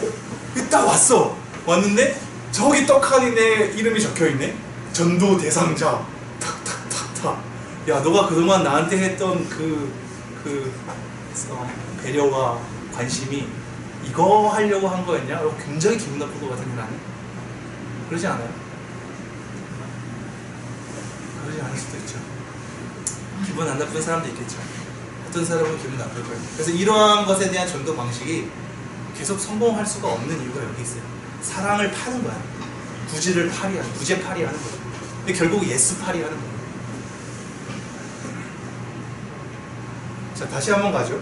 지금 트랜스포메이션이 가치가 우리 교회에만 머물러 있지 않고 세상으로 향해 나아간다는 의미에서는 굉장히 긍정성이 많았어요. 근데 뜯어 고친다는 생각을 가지고 있으면 자꾸 분쟁이 일어나고 싸움이 일어나고 폭력이 일어나고 적대감이 일어나는 거예요. 그럼 뭘까요? 우리가 하는 건 뭘까? 우리가 해야 되는 건 증언이에요. 우리가 하나님 나라의 삶의 방식으로 살아내는 것을 우리 가운데 그냥 나타내 보이는 거야. 알아요? 내가 너 하나님을 믿어서 이렇게 살아야 되라고 그 사람을 뜯어 고치는 것이 아니라 하나님을 믿는 교회 공동체가 그 하나님 나라의 삶의 방식으로 살아내면 돼요. 그 사람이 거부하면 그 사람의 거부 가운데 그 사람을 심어받는 거고, 그걸 통해서 하나님이 일하시면 그 사람은 유입되는 거야. 네 가지 밭의 비유가 여기에 있어요, 여러분. 네 가지 밭의 비유는 똑같은 씨앗을 뿌리잖아. 근데 어떤 밭에서는 가시 때문에 자라지 못하고 어떤 밭에서는 새가 쪼아서 먹어버려. 어떤 사람은 자갈바지에서 자랐다가 없어져 버려. 근데 좋은 땅에 심어졌네? 이걸 가지고 대부분 이렇게 해줘. 그러니 여러분, 좋은 마음을 가지십시오. 좋은 마음을 가져야 쑥쑥 자랍니다 라고 하죠. 이게 틀린 건 아닙니다만, 이것은 뭘 얘기하냐면, 그러니까 결국 똑같은 예수님 말씀을 뿌리지만 안 믿는 자도 있고 믿는 자도 있다는 걸 얘기하는 거야. 어떤 사람은 잠깐 믿는 것 같으나 세상의 유혹 가운데 그냥 떠나버린 사람이 있고, 어떤 사람은 가시에 대한 것 때문에 더 이상 자라지 못하는 사람이 있고, 어떤 사람은 그 하나님의 나라의 씨앗이 심겨져서 그냥 쑥쑥 자라는 거야. 그러니 실망하지 마. 너네들은 증언할 뿐이야. 어떤 사람을 뜯어 고치려고 그렇게 발악하지 마. 그 뜯어 고치는 것에 때문에 그 사람이 더 실족할 수 있어. 이 땅을 하나님께서 우리가 하나님의 나라 가운데 초청해서 하나님의 나라의 방식대로 살아가게 하시는 것은 증언하는 삶이야. 바로 가는 거야. 증언하는 거죠. 증인의 삶으로. 증인의 삶으로 살려면 어떻게 해야 돼요? 여러분이 교회에서 예배드리는 것으로 그치지 않고 하나님 나라의 삶의 방식으로 살아내야 돼요. 하나님 나라의 삶의 방식. 이렇게만 끝내면 이제 그래 하나님의 나라 방식으로 살아야지 하고 끝내버리죠. 근데 그것 때문에 제가 이런 책들을 소개하는 거예요. 네, 한 10분만 더 쓸게요. 지금 이 책은 기독교인들만 쓴 게 아니고 우린 다르게 살기로 했다. 나는 이 제목만 봐도 가슴이 두근거리거든요. 왜 그런지 알아요? 이게 제가 이제서야 예전에 여러분과 처음 만났을 때 여러분 생각난지 모르겠지만 저는 관계를 중시하는 사람입니다. 그래서 공동체에 대한 가치를 앞으로 많이 나누게 될지도 모르겠습니다 라고 했었어요. 기억이 날지 모르겠지만 저의 목회의 꿈은 교회 공동체야.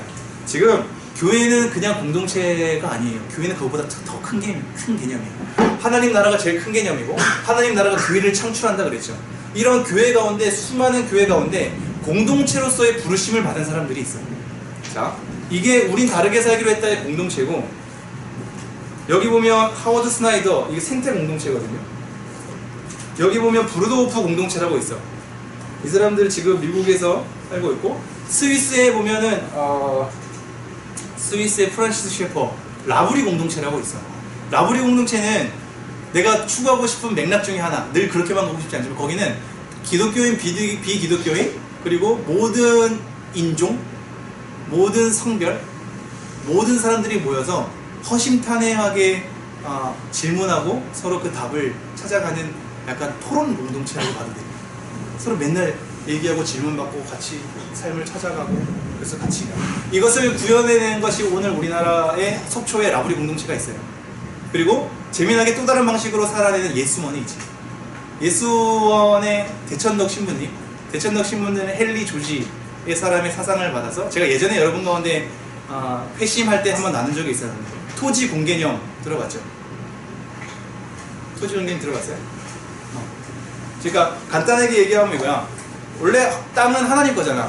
땅을 만든 사람이 있어요? 건물을 만든 사람이 있어도 땅을 만든 사람 없잖아. 땅은 하나님 거거든. 땅은 하나님 건데 백성을 창조하고 나니까 지네가 지 땅이라고 그러네. 그리고 나서 서로 자기 소유라고 점찍어 놓은 다음에 그것을 팔아버리네.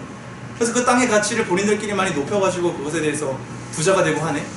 우리나라 가운데 경제적으로 해결되려면 부동산이 해결돼야 되거든.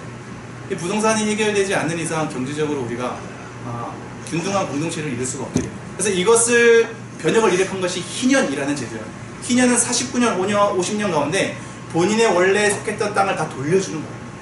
그 사람의 실수, 그 사람의 게으름 때문에 팔렸던 땅이 그 전에는 그 사람의 실수와 그 사람의 부족함 때문에 노예로 사는 삶이 있을지언정 49년, 50년이 되는 해 각자 다 자기의 땅을 다 돌려주는 거예요. 이게 희년인 거고, 이 희년에 대한 개념으로 헨리 조지가 토지 공개념을 만들어서 대천덕 신부님이 가지고 와서 모든, 대천덕 신부님 지금 돌아가셨어요. 모든 대통령에게 이 편지를 썼지. 토지 공개념에 대해서. 토지 공개념은 그 토지의 가치는 주변에 대한 발달을 통해서 이루어지기 때문에 그 발달을 통해서 이루어진다면 그 토지의 가치를 나눠야 한다는 측면이에요. 지금 여기는 건축하는 사람도 많이 있잖아요. 그러니까 그 땅값이 올라가고 그 건물값이 올라간다면 주위의 상권의 개발과 지하철, 교통과 학교에 대한 주위에 대한 건설 때문이잖아요. 주위의 건설은 자기가 건설했나? 아니죠. 구청과 시청과 정부에서 돈을 투입해 준 거 아니야. 병원을 세우고 학교를 세우고 하는 것은 정부의 도움 없이는 이루어지지 않죠. 정부의 도움으로 세워진 건데 자기가 그 가운데 거기 땅을 사서 가치를 높여버렸네. 그리고 그 가치에 대한 돈을 자기가 다 먹어버렸네. 아니 거기서 정부에서 세금으로 이루어진 가치를 너네가 그 땅을 사므로 그 가치를 혼연히 다 먹는 것은 불공평하지 않느냐. 그럼 그 땅은 너 땅이니까 그렇다 치더라도 주위의 발달로 인해서 가치가 높아진 이 가치는 너가 다시 국민에게 나누어줘야 한다가 토지 공개념이에요. 굉장히 성경적이죠. 근데 이대로 가면 가능할까요? 부자들이 절대 그러지 않을 거야. 우리는 뭐 저기 친일파도 해결이 안 되는데 이게 되겠어요? 그래서 계속적으로 증언하는 거죠. 그걸로 공격하지 않고 호소하는 겁니다. 계속 증언하죠. 이런 공동체로 지금 이것도 부르도프 공동체이긴 한데 프랑스에는 떼제 공동체도 있어요. 공동체에 관심 있는 사람들은 거기 다 탐방을 하더라고요. 나는 뭐 가지는 못했는데 우리나라에도 지금 교회가 공동체로 움직이는 데가 되게 많아요. 제가 지금 성서한국에 가서 알렸던 사람들이 사실 공동체에서 같이 공부했던 사람들이에요. 저는 그 공동체에 그래서 사실상 갔었어요. 여기 수유에 있어. 여러분이 공동체 하면 폐쇄적이고 농촌 중심적이고 하는 것 같이 이게 농도 상생이라고 농촌과 도시가 더불어서 함께하는 상생 관계, 농도 상생에 대한 것을 공동체를 구축해요. 잘 봐봐요 여러분. 공동체가 폐쇄적인 거 아니에요? 여러분 개인이 더 폐쇄적일걸요? 그렇지 않아요? 여러분 개인보다 공동체가 더 열려있지 않을까요? 수많은 사람들이 함께 있는데 개인은 폐쇄적이에요. 근데 공동체는 더 열려있어요. 근데 물론 어떤 공동체는 폐쇄적 공동체도 있죠. 공동체 색깔은 되게 많아. 다양해요. 그래서 이것이 폐쇄적으로 가서 무너졌던 게 90년대예요. 90년대 수많은 공동체가 생겼지만 대부분 90%는 다 공동체가 망했어. 공동체로 살아가다 보니까 그 속에서 폐쇄적으로 해서 가둬진 것들, 그 속에서 그래서 자금이 조달이 안 되는 것들, 서로의 게으름, 관계에 대해서 완전 질려버림, 이런 것들 때문에 다 무너지게 됐어요. 그래서 지금은 그렇지 않아요. 지금은 공동체가 굉장히 의미 있게 움직이고 있고 열려 있고 대화가 되게 많이 되고 농촌과 도시가 상생해서 우리가 마트에서 그냥 사 먹는 것이 아니라 농촌에서 친환경적으로 한 것을 직거래하는, 그래서 하나님 나라에 대한 가치로 사는 사람들 중에는 공정무역을 하죠. 그래서 그때 너네들이 봤을 때 저기 우리 연합수련회 온 사람들 얼굴 있는 거래, 그게 제가 같이 공부했던 형님이 연 그거거든요. 얼굴 있는 거래. 그래서 커피, 여기가 커피숍이긴 하지만 커피가 어린이 노동자들이 커피 열매를 따가지고 하잖아요. 걔네들은 임금을 되게 조금 받거든. 그래서 그 중간에 이 노동을 시킨 사람들이 굉장히 많이 갈취를 하는 거죠. 그래서 저는 예전에는 다국적 기업 커피를 안 먹었어요. 지금은 다 먹지. 이런 다국적 기업을 이용하지 않고 공정무역, 즉 그 노동자에게 정당한 대가를 주면서 나는 그 커피콩을 사겠다라는 공정한 무역이 이루어지는 것이죠. 이것이 하나님 나라에 대한 삶의 방식으로 살아야 되는 구체적 사례를 제가 소개하는 겁니다. 우리가 하나님 나라의 방식으로 살아야 됩니다 라고 끝내버리면 그냥 그래 하나님 나라 방식으로 살아야 되나 보다 하고 우리가 돌아가면 끝이잖아. 지금 오늘 우리가 했던 연합수련회도 사실 이런 맥락으로 많이 그쳤거든. 제가 최저임금에 대한 강의를 들어봤는데, 그래서 지금 피고용자가 최저임금으로 어떻게 하라는 거를 설명 하나도 안 해주더라고요. 뭐 어떻게 하라는 거야 우리가. 정부의 역할과 고용주의 역할을 얘기는 하는데 피고용자 입장에서는 얘기를 안 해줘. 우리는 다 피고용자인데. 이게 구체적인 사례를 얘기하는 건, 여러분 구체적인 사례를 알아야 여러분이 살아낼 힘을 얻습니다. 그리고 그 관계 가운데 들어가야 여러분의 욕망이 조작될 수 있어요. 선한 방식으로 조작이 되는 거죠. 그 관계 가운데 들어가야 돼. 단독자로 서서 1대1 맞짱으로 다윗과 골리앗 싸움을 여러분이 할 수는 없어. 다윗과 골리앗 싸움은 다윗이 대단한 게 아니라 하나님이 도와줬기 때문인데, 그 매번 하나님이 우리에게 골리앗을 계속적으로 그렇게 돌멩이 하나 던져서 쓰러뜨리라고 계속 우리에게 펼쳐지지 않아요. 만나를 내려주셨으면 가나안 땅에 들어가서 개간을 해야 되잖아. 씨앗 심고 길러야 되거든요. 우리는 지금 길러야 하는 삶과 하나님의 만나의 은총 두 가지를 다 기대하면서 살아야죠. 만나의 은총만 골리앗 쓰러뜨리는 것만 서로 바라보면 안 돼. 돌멩이 하나 잠깐 던지는 것으로 바라보면 안 되는 거 아니죠. 하나님의 나라에 대한 삶의 방식을 가지고 살아가야 돼. 근데 그 살아가는 방식을 가지려면 관계 가운데 들어가야 되고, 그 관계 가운데 우리의 욕망이 맞아야지만 그 삶을 살출할 수 있어요. 우리 청년 가운데 한 명이 직업 때문에 저한테 상담을 자꾸 해요. 그 청년의 직업 때문에 삶을 들어보면 되게 정직하게 잘해. 잘 하려고 해. 근데 그걸로 하면 성공 못해, 내가 보기에. 근데 그 정직하게 한다는 것도 지혜로운 것과 융통성 없이 정직한 것과는 다른 면이긴 하거든. 융통성 없이 정직한 걸 가지고 역시 나는 정직하게 했으니 정직하게 했는데 왜 안 돼? 이런 식으로 또 땡깡 피울 수 없는 게, 정직과 지혜는 또 다른 차원이야. 정직하되 지혜롭게 할 수 있는 방법이 있거든. 근데 이 지혜가 합리화냐 정말로 지혜냐를 또 판가름해야 돼. 이게 복잡하죠. 사실 쉽진 않죠. 근데 그 친구는 내가 볼 때 아직 지혜는 조금 부족하고 융통성 없이 정직함을 추구하려고 하는데, 본인이 꿈꾸는 게 있어. 그거를 그래서 자꾸 못하니까 스트레스 받는 거야. 힘든 거야. 나한테 상담을 계속 하죠. 그 상담에서 내가 그럼 도대체 너가 원하는 것이 뭐냐라고 들어봤거든. 근데 그렇게 하니까 내 생각에, 내가 사업을 잘 모르지만 100% 망할 것 같아. 그럼 그 청년은 어떻게 해야 돼요? 여러분 잘 들어봐봐요. 청년부에서 설교 듣잖아. 설교 들으면 여러분의 삶에, 특히나 직장인들은, 대학생도 마찬가지지만 그것이 여러분의 삶 가운데 크게 영향을 끼치나요?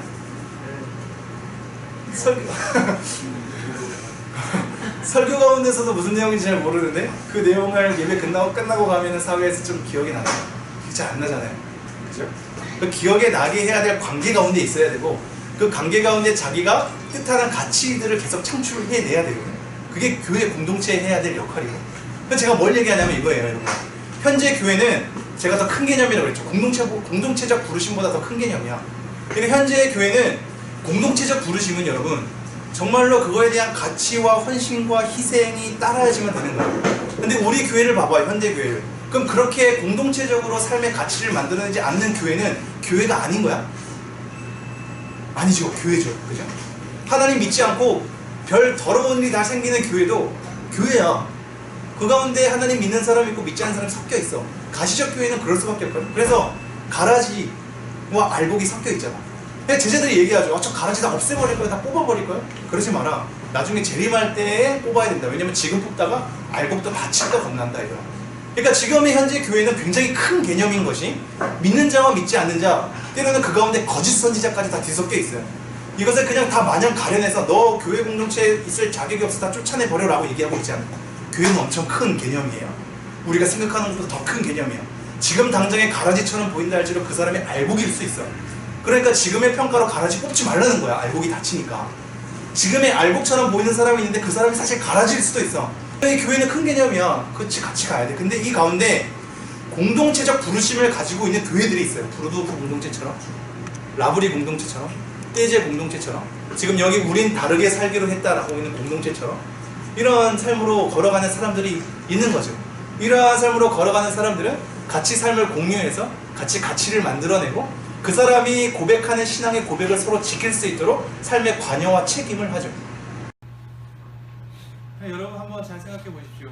하나님 나라의 삶의 방식을 우리가 가져야 되는데, 그 방식은 지금의 관계로는 여러분은 실패할 수밖에 없어요. 아까 상담을 하러 온 그 친구로 돌아가자면, 여러분 개인으로 이 세상이랑 이길 수 없어요. 공동체가 필요해요. 지금 여러분 마음에 맞는 사람 3, 3, 5 모여서 힘을 얻듯이 그게 교회 공동체로서 필요해요. 그래야지 여러분이 하나님의 나라의 방식으로 살고자 하는 그 욕망이 관철될 수 있어요. 그렇지 않는 이상 개념은 하나님 나라야. 개념은 하나님 나라의 가치야. 근데 여러분의 현실로 돌아가면 내 상사가 그렇지 않고 내 주위 동료가 그렇지 않고 내 밑에 있는 같이 일하는 사람이 그렇지 않은데 하나님 나라를 어떻게 읽어라? 말도 안 되지. 거기서 발악을 해봤자 야쟤 뭐래? 막 이렇게 되는 거야. 지치죠. 그러한 지친 가운데 내 스스로가 살아남으려면 합리화할 수밖에 없어. 그렇지 않은 이상 미치게 되죠. 그 속에서 근근히 합리화하면서 버티는 사람들은 본인이 원래 가졌던 하나님의 나라의 욕망을 내려놓고 어느 정도 적정법 그 사람들과 맞게 간 사람들이에요. 근데 여러분 이 사람들을 지탄하는 것이 아닙니다. 이 사람들도 있어야 돼. 그 속에서 하나님의 나라를 일구지 못하지만 끝까지 참고 인내하면서 근근히 그 자리라도 붙어 있으면서 머물게 되는 그리스도인도 있어야 돼. 쫓겨나서 그 부르심으로 가는 사람도 있죠. 하지만 그 안에 남아서 개혁하는 사람도 있다고요. 지금의 같은 큰 개념의 교회에서의 부르심으로 걷는 사람도 있어야겠죠. 공동체로서 살아갈 자신이 없고 본인 스스로 그것에 대한 관심도 없고 그것을 읽으려고 하는 노력도 없다면 이 교회 가운데 그냥 그렇게 하나님의 은혜를 바라보면서 완성된 하나님의 나라를 하면서 그렇게 갈 수도 있겠죠. 모두가 다 똑같을 수 있나요? 근데 그런 건 열망이 있고 관심이 있고 내 일상 가운데 하나님의 나라의 가치를 이렇게 창출시키고 관철시키려고 하는 희망과 기대가 있는 사람이라면 지금 교회 구조 가운데 머물러 있으면 안 돼요. 왜냐하면 그러면 1대 100으로 싸워야 되거든요. 100%집니다. 어떻게 이겨요? 어떻게 이겨요? 나 혼자 가서 싸워서 주먹질해봤자 어떻게 이겨요? 골리앗 한 방이면 끝나버리는 거예요. 이기기 어려워요. 그것을 이기려면 공동체가 있어야 되고 그 공동체가 대안적 삶의 방식을 가져야 돼요. 그래서 나중에 얻어 터져도 그것을 다독이고 위로해 줄 사람이 있어야 되는 거예요. 우리 교회 공동체는 그럼 이 현실 가운데 어떻게 해야 되느냐? 물론 지금과 같지 않고 친해져야겠죠. 친해진다는 얘기는 이거는 기본적으로 내가 소극적이고 내 성향상 내 마음을 많이 오픈할 수 없는 한계 가운데 있는 사람이 있겠죠. 이 사람들은 오픈하고 하는 것이 당연히 어려울 수 있겠죠. 이러한 성향은 우선은 배제하고 우리가 서로의 삶에 관심 있고 그 삶을 응원해주고 서로의 생각을 편안히 나눌 수 있는 이게 그러니까 저도 이게 그러니까 속상하긴 한 거죠. 그렇게 막 편하게 대화를 하고 싶지만 그럴 수 있는 이제 관계가 아직까지 우리가 펼치지 않고 나도 그러한 배려의 언어와 그 아이들에 대한 심정과 이것을 헤아리지 않는 관계 가운데 있다 보니 자꾸 쉽지 않아지죠. 그러니까 우리의 생각을 나눠봤자 저 사람은 또 이렇게 얘기할 거야. 나눠봤자 또 뭐 이해하지 못할 거야가 우리 가운데 팽배해지는 이상 우리의 생각과 삶을 나눌 수 없죠. 그럼 우리는 계속 그렇게 가야 돼. 이걸 뚫고 가야 되거든. 그런 관계 가운데 계속 있어야 되고 서로의 삶에 정말 관심이 있는가, 서로의 생각에 관심이 있는가. 혜진이나 하은이나 수경이 아니면 또 다른 승빈이나 도환이 또 현이 형제 뭐 주은이 이가 추구하는 가치가 성경적 가치라면 나는 내가 아끼는 이 지체가 소중히 여기는 가치니까 관심이 있어야 돼. 나는 이것만 관심이 있어 저건 관심 없어 하면 안 되지. 내 지체가 관심 있어 하는데 우리 같이 교회 공동체를 묻고 지체가 관심 있어 하는데 현이 형제가 건축 설계를 해요. 그럼 건축 설계에 대해서 관심이 또 생기지. 현이 형제가 이런 일을 한다고? 이렇게 한다고? 내가 관계하는 사람이니까 관심을 가져야 되는 거 아니에요? 그거 어떻게 관심 안 가질 수 있어? 그럼 정상적 관계가 안 맺어지죠. 그래서 이러한 관계 가운데 우리가 세상에서 지고 왔잖아. 그러니까 또 그 애들 보면 어디 가서 속상한 일 당하면 서로 나누면서 위로를 받고 하잖아. 그게 교회 공동체가 돼야 되거든. 승리 같은데 막 병원에서 막 짜증이 있어 와가지고 나눠. 내 병원에 이런 일 있었는데 짜증나고 사실상 그 짜증 나는 것도 뭐 내가 부족한 면이 많고 그래 라고 할 때 그것을 이해해주고 받아내주고 다독여줄 수 있는 관계가 있어야 힘을 받잖아요. 교회 뭐 때문에 오는 건데 당연히 하나님 때문에 오지만 관계 때문에 오는 거잖아요. 관계가 필요 없으면 아무 교회나 가도 되잖아요. 제가 이것도 이 교회 오기 초반에 얘기하지 않았어요? 관계가 사실 없으면 아무 교회 가도 돼요. 하나님께 예배하면 되거든요. 이것에 대한 극단은 집에 가서 예배해도 되죠. 거기도 하나님이 임재해 계시는데. 근데 왜 우리가 교회 나와요? 관계 때문에 그런 거거든요. 그리고 나 혼자만에 있을 때 오게 되는 위험성과 나의 죄에 대한 타락 때문에 그런 거거든요. 그거를 파헤치고 객관적으로 검증해주고 다시 한번 위로해주고 다독여줘서 용기 있게 그 삶을 걸어내라고 옆에서 지지해주는 공동체가 교회여야 되거든요. 그게 이루어지지 않으면 우리 힘들죠. 매주 청년부 예배, 뭐 주일 예배 힘들죠. 관계도 힘들죠. 우리가 서로 쌓아가는 것도 힘들죠. 지금 그 가치가 하나님 나라에서 나옵니다. 이제 마무리를 할게요. 이 얘기할 게 너무나 많이 있지만 여러분, 하나님의 나라, 우리가 하나님의 나라를 욕망해야 할 것, 그 하나님의 나라가 교회를 창출해내는데 그 교회는 우리가 교회 주일 성수한 것으로만으로 그치지 않고 하나님 나라의 삶을 살아가는 삶의 방식을 부여받은 부르심을 받은 존재라는 걸 기억해야 돼요. 여러분이 일상 가운데 하나님 나라의 삶의 양식으로 살아내야죠. 하나님의 나라의 백성답게 살아내야죠. 그거에 대한 책임과 부르심으로 여러분이 부르심을 당했고 모든 영역 가운데 다스리시는 하나님의 통치가 여러분의 그 삶의 방식을 통해서 증언되길 원하세요. 여러분이 막 몸부림치고 그걸 뜯어 고치는 것 정도도 안 가도 되는 것이 증언을 하는 거예요. 증언. 그래서 주목시키는 거죠. 증언하면서. 오늘 3장 봐봐요. 오늘 3장의 중요한 것은 예수님이 부재한 상태에서 성령을 통하여서 받은 공동체가 처음으로 얘기한 것에 대한 메시지, 주 메시지는 왜 우리를 주목하여 보느냐. 예수님이 없는 자리에서 우리가 주목되잖아. 근데 우리를 주목하지 말라. 내가 은과 금은 내게 없거니와 내 안에 있는 나사렛 예수 그리스도 이름으로 명하노니 일어나 걸으라. 걷게 돼서 권능을 행하니까 그 사람들을 쳐다봐. 너네가 왜 나를 주목해 보느냐. 지금 이 자리에 부재하지만 우리 안에 거하신 예수 그리스도를 바라가 사도행전 3장이 굉장히 중요한 출발점이거든. 예수님이 부재한 자리에서 예수님을 주목하는 소리를 우리를 추천하고 있어요. 그걸 증언하는 삶입니다. 우리는 그것을 증언해야 됩니다. 모든 생활 가운데, 모든 영역 가운데, 모든 하는 일 가운데, 모든 관계 맺는 가운데 그것을 증언하는 삶으로 부르심을 받았고, 그러한 증언하는 삶 가운데 얻어 터진 우리의 일상을 다시 모여서 다독여주고 이해해주고 용기를 불어넣어주고 너의 길을 걸어가라고, 그 길이 맞다고 지지해주는 것이 교회의 역할이야. 그래서 그렇게 모여서 예배하고 하나님의 충분함을 느끼면서 다시 흩어져서 하나님 나라를 일고 가는 거죠. 우리는 그러한 부르심으로 받았습니다. 그리고 그러한 부르심 가운데 비록 공동체적 부르심으로 특별하게 움직이는 사람들이 있고 일반적인 교회 속에서 계속 머무는 사람들도 있겠죠.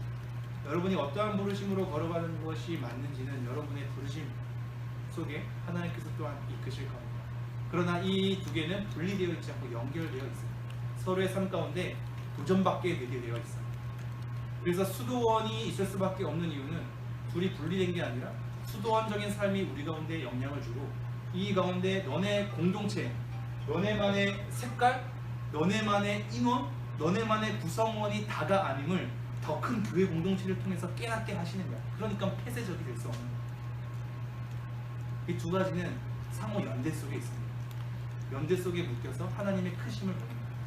그래서 하나님의 나라를 통해 우리는 우리의 삶보다도 하나님께 초점 맞추게 되어 있죠.